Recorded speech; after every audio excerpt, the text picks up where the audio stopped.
it was Chinedu Okafor's wedding day, the happiest day of his life, or so he thought. The ceremony was set in Saka, a beautiful Nigerian village surrounded by green hills and cheerful faces.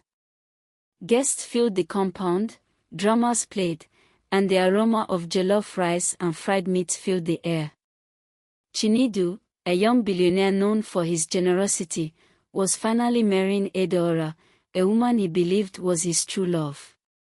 Everyone admired their love story, the village boy who became rich and came back home to marry a humble teacher. Minutes before the church service, Chinedu decided to surprise Edeora. He walked quietly down the hallway of the guest house where she was preparing, smiling like a man who had found his missing rib.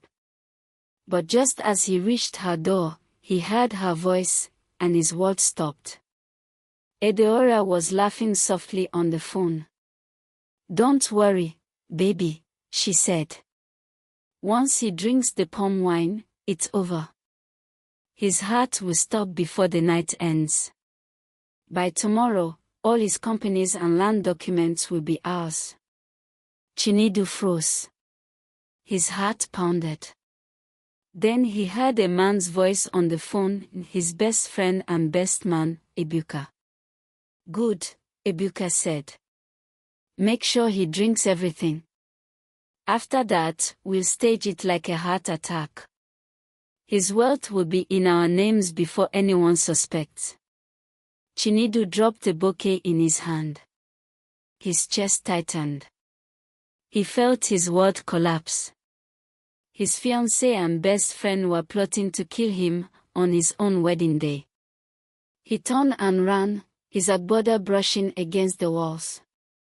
Tears blurred his sight. He rushed into his father's room, gasping for air. "Papa! Mama!" he cried. "They want to kill me." Before he could explain, his legs gave way and he collapsed. His mother screamed. "Chinedu! My son!" He was rushed to the hospital in Enugu. By evening, news spread everywhere: Billionaire Groom collapses hours before his wedding. At the hospital, Chinedu's personal doctor, Dr. Is, examined him.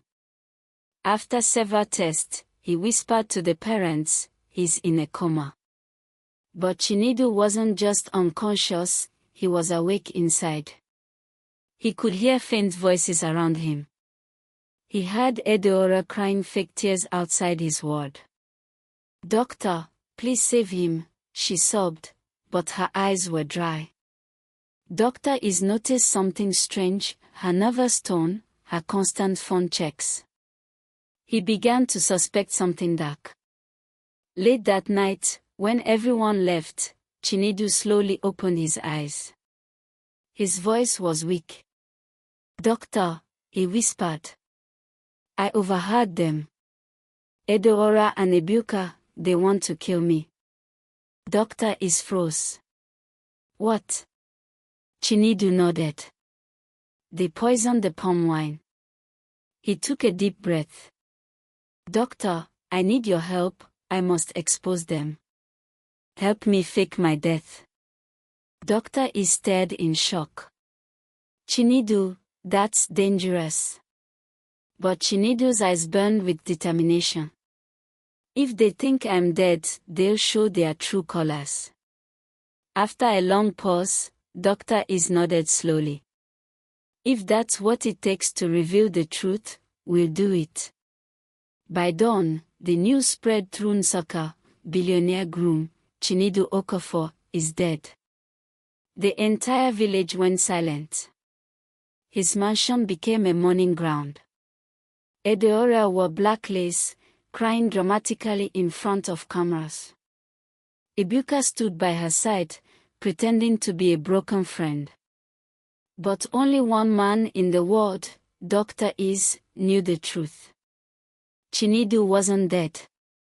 He was hidden in a private hospital room in Enugu, watching everything unfold on TV. According to Chinedu's will, no one could touch his property until 10 days after his death, and each family member had to visit his coffin alone each day. On the first day, Edeora walked into the sitting room, wearing her widow's gown. She closed the door, looked around, and smirked. Finally, she whispered, "You fool. You trusted me too much." The coffin was sealed, but a tiny camera inside transmitted everything to Dr. Is and Chinedu's hidden monitor. Then Ebuka walked in quietly. Edeora smiled and grabbed his hand. "After 10 days, everything will be ours," she said. Ebuka chuckled. "You did well, my queen." Chinedu clenched his fist as he watched from his hospital bed. His blood boiled. On the second day, his stepbrothers arrived. They laughed bitterly as they stared at the coffin. "That man was lucky," said Somto, the eldest. "Now his shares are ours." "Abeg, I'm taking the mansion," his younger brother Obina replied. "He always acted like he was better than us." Chinedu watched in disbelief. The same brothers he had sent abroad to study, now mocking his death. On the fifth day, someone entered the room quietly, his mother, Mama Grace. She wore no jewelry, no makeup. Her eyes were red from crying. She knelt beside the coffin and whispered, "My son, my pride. I told you to be careful who you love. I warned you about Edeora, but you said she was different." Tears rolled down her cheeks. "If only I could trade my life for yours." In his hospital bed, Chinedu covered his face and wept silently. His mother's love gave him strength. He knew he couldn't back down now, justice had to be served. On the seventh day, the last visitor arrived, Tond, Chinedu's loyal driver. He stood silently beside the coffin, tears streaming down his face. "I failed you, sir," Tond said softly. "I saw Ebuka and Edeora together many times. I wanted to tell you, but I was scared. You were so happy, I didn't want to destroy your joy." He bowed his head. "I loved you like my brother. Please forgive me." Chinedu wiped his tears as he watched the footage. He finally knew, Tond had seen the truth all along. He sent Dr. Is a message, "Prepare the final plan." On the 10th day, the mansion was full. Journalists, relatives, and villagers gathered. Everyone waited for the lawyer to read the will. The lawyer, a calm elderly man named Barrister Ojoku, stood up and said, "Before the will is read, the deceased left a video message for you all." He inserted a flash drive into the TV. The screen came alive, and there was Chinedu, sitting confidently in a white kaftan.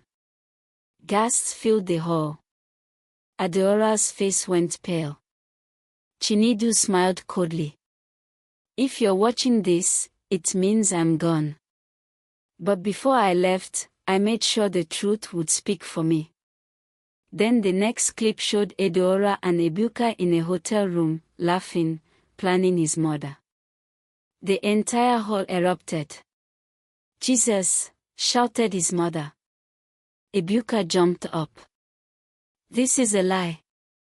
Fake video." But the lawyer continued playing. Clip after clip showed them kissing, exchanging envelopes, and laughing about how easy it was to fool Chinedu. When the video ended, Edeora fainted. Then, the lawyer smiled slightly.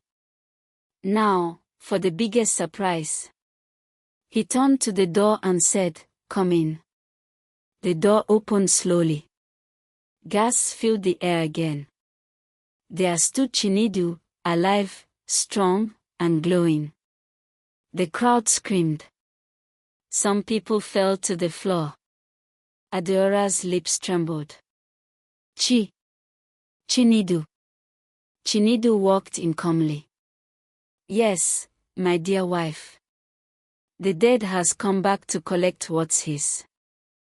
Greed destroys faster than poverty. True love is not found in smiles, but in loyalty. When people plot against you, God can turn their plans into your testimony. Don't forget to like, share, comment, and subscribe for more African folktale stories.